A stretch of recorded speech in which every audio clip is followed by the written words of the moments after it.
Brian Mbeumo has informed Tottenham that he is waiting for only Manchester United. Guys, now it is official. Spurs has backed out. I'm going to tell you who has reconfirmed or reaffirmed what I've always been saying. I told you guys, calm down when it comes to Mbeumo. We are so advanced and far in it. The player wants us. It's an easy deal. Calm down. So here are the details. I'm going to give them to you from Ben Jacobs. Of course, there is something new, of course, coming in about Rasmus Hojlund and his impending move to Italy. Some quick updates that have dropped in, but most importantly, how are you feeling about the fixture that is out? You guys, can you believe that Man United, AI and the stats have all calculated and said, based on their first 5 games of all clubs, Man United has got the most challenging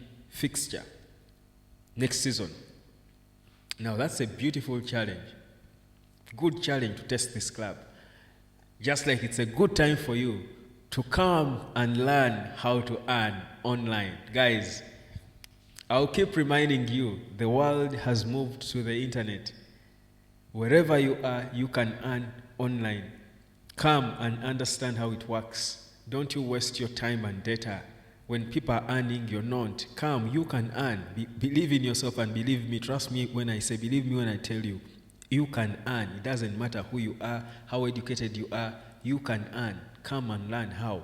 But let's get proper into this quick, interesting update. So, Ben Jacobs has dropped one here. Manchester United remain optimistic on Brian Mbeumo. Brentford's attackers' preference remains Man United despite Thomas Frank's appointment at Spurs. Nothing club to club agreed yet, but talks continue. Yeah. Isn't that what I have been telling you? Talks are going on. The clubs are moving now. After doing away with Thomas Frank joining Tottenham, Man United was on the table. It was an ongoing. It's just respect. So the deal is being discussed. You see, the reason this deal is taking longer than the time the Cunha deal took is because with Brian Mbeumo, unlike Cunha had a buyout clause, a clear buyout clause, and he wanted United. So it was a match made in heaven. United knew the buyout clause. Can you afford it? Yes. Does the player want you? Yes. Move. That's why it was an easy deal to pull off. With Brian Mbeumo, first of all, the process needed him to listen to several clubs that wanted him.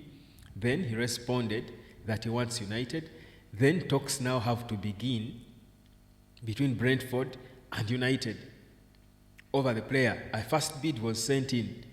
Difference is about £15 million. Man United are negotiating a second bid before making it official. Then the window breaks. Now it has resumed. Meanwhile, they were interrupted by the fact that Spurs sacked Postecoglou and wanted Thomas Frank. So meaning Brentford, out of respect and understandably, had to first deal with Spurs, who needed a manager to also start working on their season, then continue with Man United. Now that's where we are. So asking for a little bit of patience, I think, for me makes sense. But that's why people were asking me, why are you putting Mbeumo? You're talking like Mbeumo is done. He could go to Spurs. See, it's clear he's not going to Spurs. Calm down about Mbeumo. He wants United. United wants him. United will afford him. And United will get him. Now, worry about the other positions. But for those other positions, like the striking position, United is in sort of a sell to buy in a way. That's why you should be interested when you hear that Inter Milan are insistent and patiently waiting on Hojlund. They want him seriously. They are focused more than any other club. Napoli had teased and Juventus, but Inter are intentional. They want him. They are saying they want a loan first as the first option, but if United doesn't want that, if the fee is within their reach, they can buy him.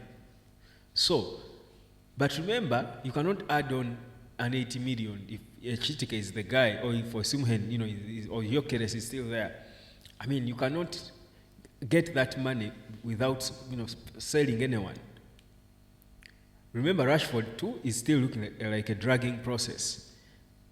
So there's need to understand what's going on so that we have a bit of patience. I know, these deals can, mess up your mental health, but I just want you to understand what's going on. That's why I keep telling you things.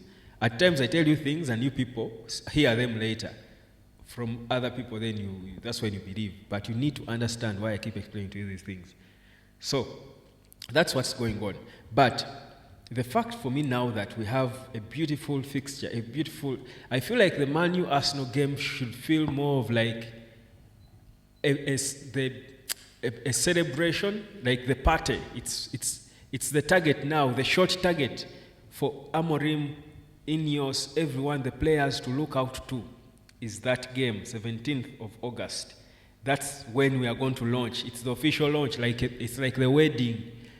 Let people enjoy the show, the performance. It's a God-sent opportunity for Amorim to just amaze and shock, amaze those who love him, win over those who doubted him, amaze those who adore him, trigger or scare the haters and naysayers, send a statement, threaten. That's the perfect game.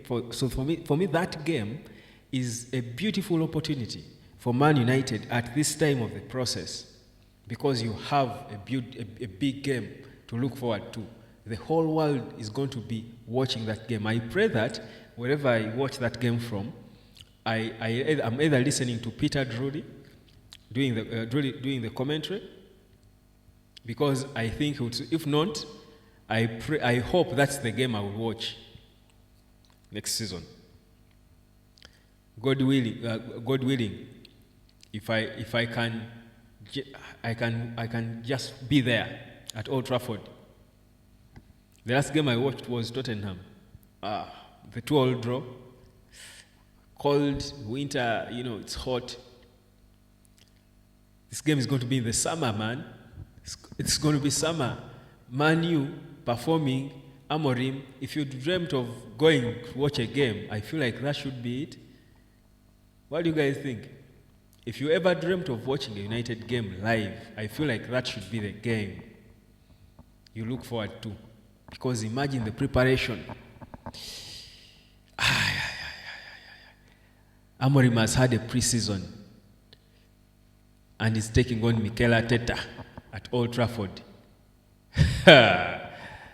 Guys, come, we'll talk about it more when we meet in our class. Let me not get carried away. But think about it. So that's what's happening with Man United. Difficult first 5 games, according to computers and AI. According to the fixtures, the first 5 games give you an impression of how tight the fixture, because they decide the rest of the fixtures. They are all decided by the first 5 games. They decide the rest of the games. Now, if your first 5 games are tough, certainly the rest of the games are going to be. So it's going to be a hard season. The flow of games, the intensity, so it's going to be challenging. Isn't that what you want to judge Amorim on? So it might come a bit too early on him, but we want to test his mettle. We'll see clear and judge what has he done, and But beautiful game to look out for. My name is Webb. I feel compelled to predict it like it's tomorrow, but listen, calm down.